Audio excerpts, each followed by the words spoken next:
You are listening to chartingwealth.com for Friday the 22nd of January 2016. As always, we start with IYY, which is an exchange traded fund that represents the entire market.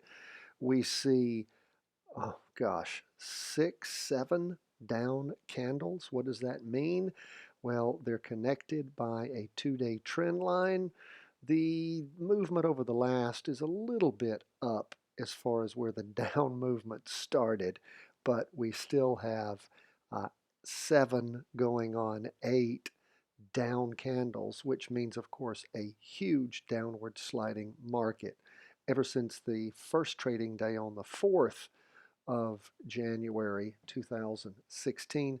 For the day, though, if we look at our internal chart, which will give us the short chart, the 4-hour chart actually gives us what happened intraday, and we see that we had 2 good candles and a good crossover on the total market chart, which is what we've been waiting for. If you remember, what we talk about over and over again is you always want to have a rollback from a move, and that's what we're having now. We're having the market move up, and we are still in a confirmed large down move on our big chart.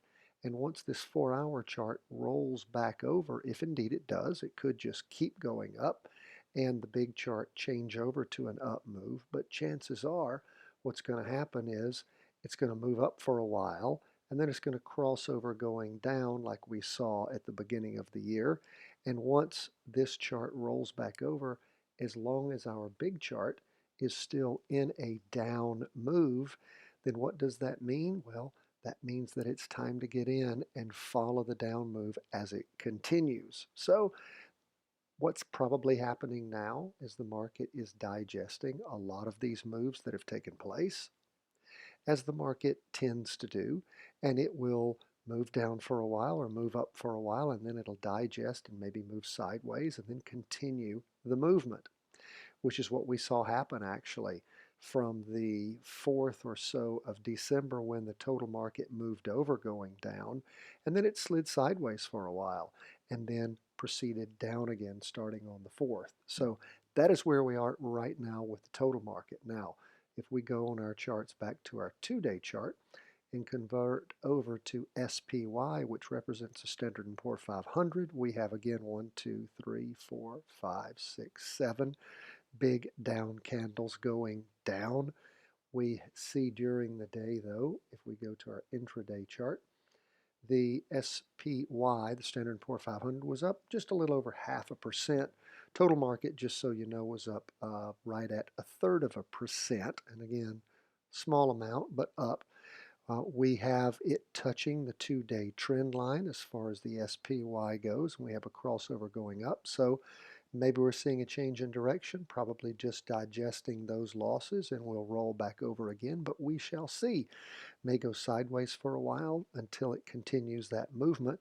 But again, what are we looking for? Well, we are not traders in the market as professional traders that have to trade every day. We can take our time and wait for good, clean trades or investment decisions. And again, we ask you to practice virtually. We're not a stock calling service, but we are an education firm, and we want to educate you, have you practice, get comfortable knowing what you're doing, how to read a chart, and then be able to make decisions on your own.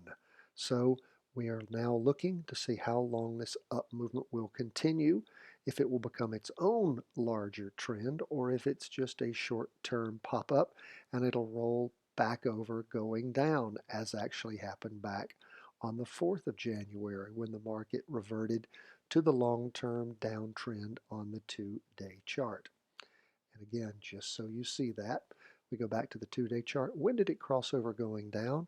Actually crossed over back in December, around the end of November, beginning of December, and then slid sideways for a while. So again, we waited for that rollover around the 1st of the year. When that happened, it continued its downward move. So that's what we're trying to do, is get that nice clean chunk out of the middle, minimize risks. Okay, Let's go now and look at our last index before we get to gold, and that is, of course, the Qs, which is the NASDAQ 100. Again, 1, 2, 3, 4, 5, 6, 7 down candles. A down trend line we have drawn.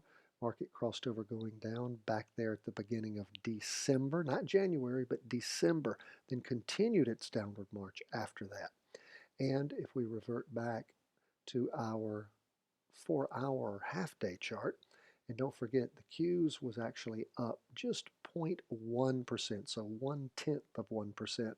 And again, it also crossed over going up. So we're going to be looking to see if we actually have it cross back over going down, or if this is a long-term uptrend that'll affect the big chart. If it doesn't, once this small chart parallels the big chart going down again, that's when you look to get in and find a good move, a good successful trade.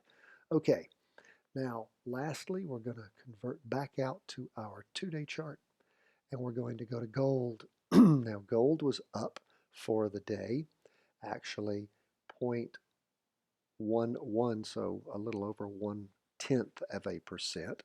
And we can see that we have a 2-day candle that's formed going up. Now gold on the 2-day chart crossed over going up back on the 14th of December.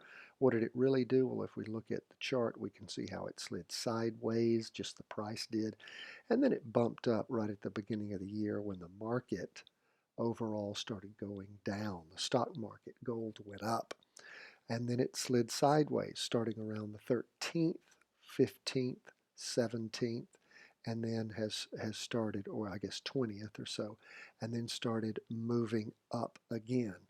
So what we really like to pay attention to is our 4-hour chart, and what do we see going on there? Well, we see a crossover going up back on the 20th, and the market actually a lot of bump up that day, but then started sliding sideways again. We do see a bit more of a separation occurring on the MACD and the signal line, and of course our derivative oscillators now in the positive. We're hoping to continue to see this 4-hour chart working as it worked so well before, but we're above the 2-day trend line at this point, and we'll just continue to watch gold. And if the markets continue their downward move, you'll probably see gold continue its upward move. So let's keep watching. Thank you so much for joining us. Hope you've had a great week, this shortened week of trading after the Martin Luther King holiday at the beginning of the week. Don't forget, we will, after Friday, we will, over the course of the weekend, record not only the Monday podcast, but also the weekly review and forecast. So thanks so much for joining us. Follow us on Facebook, Twitter, Instagram, YouTube. And we love to hear from you. Go to chartingwealth.com, sign up for our daily newsletter to receive this podcast for free every day, along with the weekly review and forecast.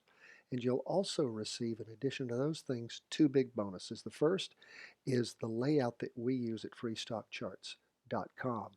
It actually has the price history, the kind of candlesticks we have set up, our Bollinger Bands, our exponential and moving linear regression lines, our MACD, the moving average convergence divergence, and our derivative oscillator.